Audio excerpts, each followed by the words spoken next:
So most people think growth का मतलब होता है एड चलाओ और कस्टमर ले आओ। बट रियल ग्रोथ प्रोफेशनल जानते हैं कस्टमर सिर्फ एक्वायर नहीं होता, कस्टमर बिल्ड होता है स्टेज बाय स्टेज। और हर स्टेज पे अलग अलग सिस्टम काम करते हैं, अलग टीम इम्पैक्ट करती है, और सिर्फ एक एफिशिएंसी मेट्रिक मैटर करता है। इस वीडियो में मैं आपको दिखाऊंगा एक 11 स्टेज फनल फ्रेमवर्क, जहाँ ग्रोथ का मतलब सिर्फ ट्रैफिक नहीं है, पूरा प्रॉफिटेबिलिटी तक का जर्नी है। ये फ्रेमवर्क सिर्फ मार्केटिंग का नहीं है, ये बिजनेस ऑपरेटिंग सिस्टम है। अवेयरनेस से लेके आरओआई तक हर स्टेज एक सिस्टम है, और हर सिस्टम का एक level. So let's dive into like how I think about the full funnel growth. So this is majorly based on my experience and understanding.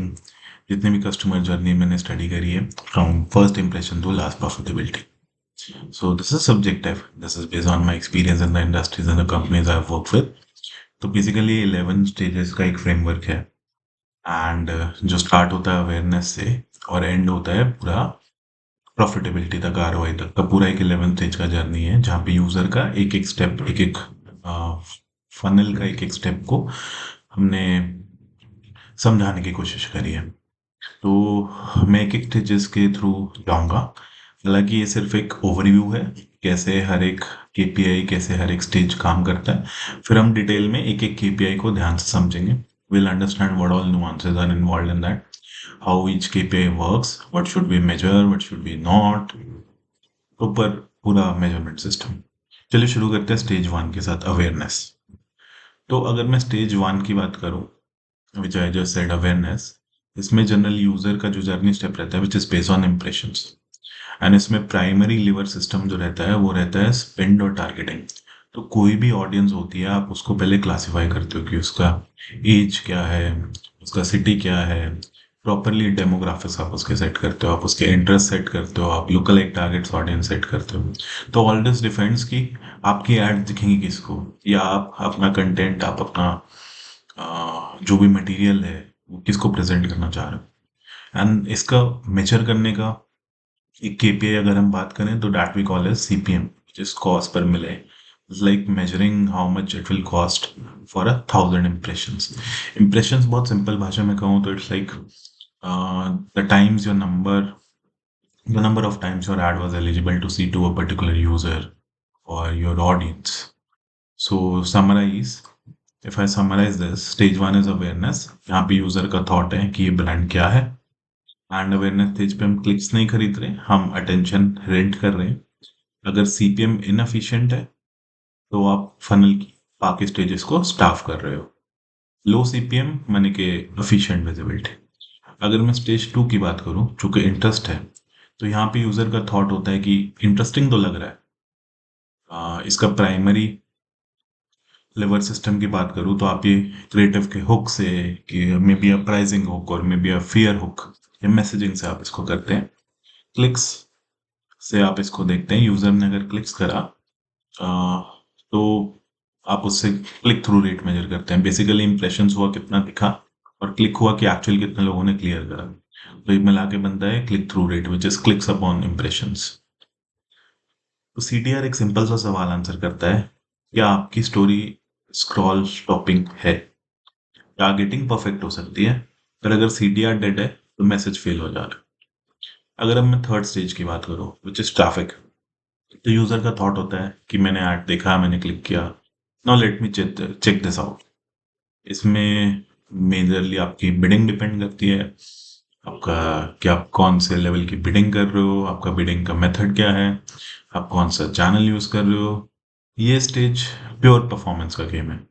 Same CTR, same creatives, पर गलत bidding और channel mix तो CPC को बर्बाद कर देता है। CPC is एक क्लिक के लिए कितना कॉस्ट बढ़ा। Traffic buying is a math problem, not a branding problem. तो अब चलिए, ऐड भी दिख गया, यूजर ने इंटरेस्ट भी दिखाया, और फिर उसने विजिट भी कर लिया। Next is engagement. सो इधर यूजर का थॉट रहता है, is this worth my time? तो इसमें प्राइमरी जो लेवर जो सिस्टम रहता है वो डिपेंड करता है आपका लैंडिंग पेज कैसा है, आपका यूआई यूएक्स कैसा है। और इसको डिटरमाइन कैसे कर सकते हैं, इसका सक्सेस की काम कर रहा है नहीं कर रहा, इसके लिए कन्वर्जन रेट होता है कि कितने लोग आपके लैंडिंग पेज से कन्वर्ट हो रहे हैं एंड कितना कॉस्ट पर लीड आपको पड़ रहा है एक्चुअली। यहीं पे एड्स खत्म होते हैं और एक्सपीरियंस शुरू होता है। अगर ट्रैफिक आ रहा है पर लीड्स नहीं, तो प्रॉब्लम एड्स में नहीं है, पेज में है। अगर मैं नेक्स्ट स्टेज की बात करूँ विच इज़ क्वालिफिकेशन, तो MQL और SQL ये जनरली B2B बिजनेस में काम करते हैं। तो लीड तो आ गई बट हर लीड काम की नहीं होती ना। तो इधर यूजर का थॉट आता है, am I the right customer. So इसका प्राइमरी ये CRM में जाता है, इनबाउंड फ्लो होता है इसका कुछ, अगर आप डिफाइन करते हो, क्योंकि सब लीड्स इक्वल नहीं होती। क्वालिफिकेशन स्टेज का काम करता है ये, marketing qualified lead and sales qualified lead. माने कि मार्केटिंग टीम ने कुछ कहा कि ये लीड अगर कंडीशन सेटिस्फाई कर रही है, या फिर सेल्स ने उससे बात करी और उसका कंटेक्ट समझा, then they qualified market this lead is genuine और हाईली इंटेंट। लीड का इंटेंट काफी हाई है, कौन सिर्फ क्यूरियस है और कौन सीरियस है। जनरली एडटेक, SaaS या फिनटेक, यहाँ सबसे ज्यादा पैसा या तो बनता है या वेस्ट हो जाता है। उसके बाद अगर मैं बात करूँ फेज 6 विच इज कन्वर्जन, तो इधर यूजर का थॉट रहता है okay I will buy, and primary lever of course sales या चेकआउट रहता है। इसको हम मेजर करते हैं कॉस्ट पर एक्विजिशन से। कन्वर्जन गिरती है तो लोग बोलते हैं डिस्काउंट दो, बट रियल प्रॉब्लम्स होते हैं, sometimes confusing checkout, slow follow-ups, they may be trust gaps. So CPA is not a marketing metric actually, it's a system efficiency metric. अब सेल्स कन्वर्जन भी आ गई, तो अब नेक्स्ट स्टेज पे चलते हैं, जिस एक्विजिशन। एक्विजिशन की अगर बात करें तो इधर यूजर का थॉट होता है कि मैं अब कस्टमर हूँ। तो इधर प्राइमरी लेवल रहते हैं, ऑफ कोर्स मार्केटिंग, सेल्स और ऑपरेशंस मिलके काम करते हैं। एंड कस्टमर एक्विजिशन सिर्फ ऐड का रिजल्ट नहीं होता, ये एंड टू एंड कॉस्ट होता है।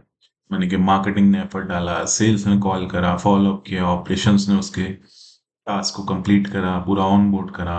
तो इधर हम मेजर करते हैं customer acquisition cost which is CAC. CAC tells you how expensive your growth really is.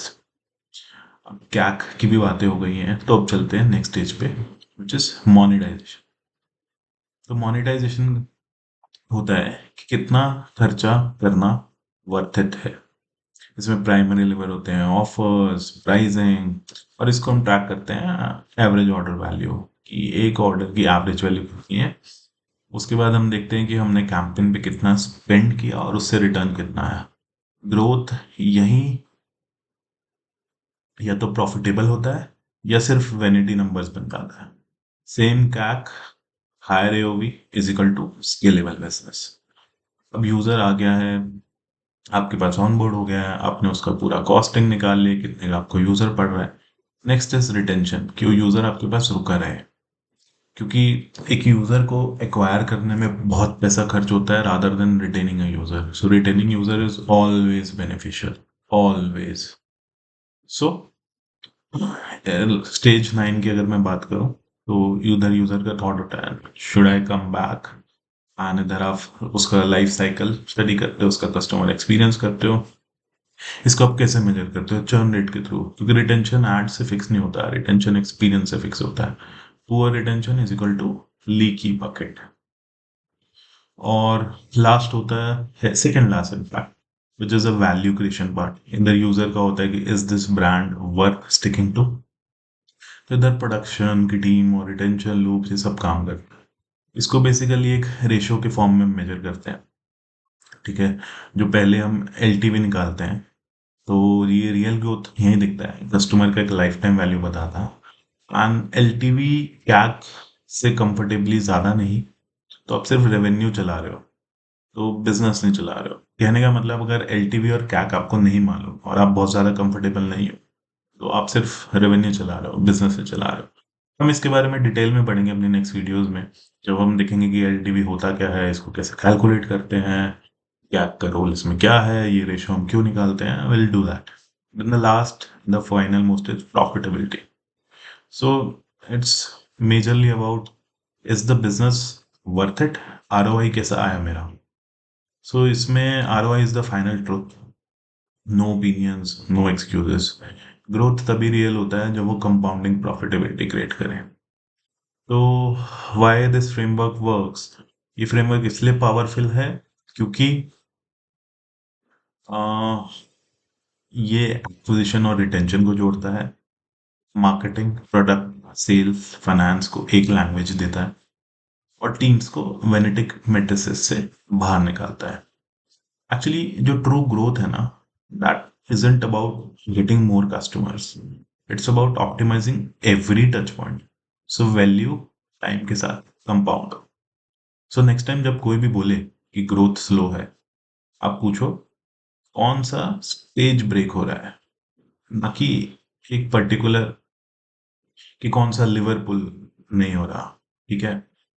अब जैसे मान लो कि कहाँ पे हम प्रॉब्लम फेस कर रहे हैं, क्या वो प्रॉब्लम ट्रैफिक जनरेट करने में है, क्या वो ट्रैफिक लीड्स क्वालिफाइड नहीं आ रही, क्या उसका कैक बहुत एक्सपेंसिव है। तो कौन सा लिवर पुल नहीं हो रहा एक्चुअली। और ये कुछ इंडस्ट्रीज हैं जहाँ पे फ्रेमवर्क सबसे बेस्ट काम करता है। मोस्टली ये फ्रेमवर्क एप्लीकेबल है इन सारी इंडस्ट्रीज में, जो कि e commerce, SaaS, B to C, B to B, जितने भी मार्केटर्स, प्लेसेस, प्लेटफॉर्म है, फिनटेक, एडटेक, गेमिंग, इवन जितने भी सब्सक्रिप्शन बेस्ड मॉडल है, ऑमनी चैनल, ये सब में काम करता है। और ये क्योंकि क्रॉस फंक्शनल है, performance team, branding team, growth, CRM, analytics, हर टीम के लिए बहुत यूजफुल है। सो मैं इसके रिलेटेड कंटेंट और स्क्रीनशॉट्स और ये पूरा फनल का लिंक भी शेयर करूंगा आपसे। ये आपके काफ़ी यूज़ आएगा। Thank you.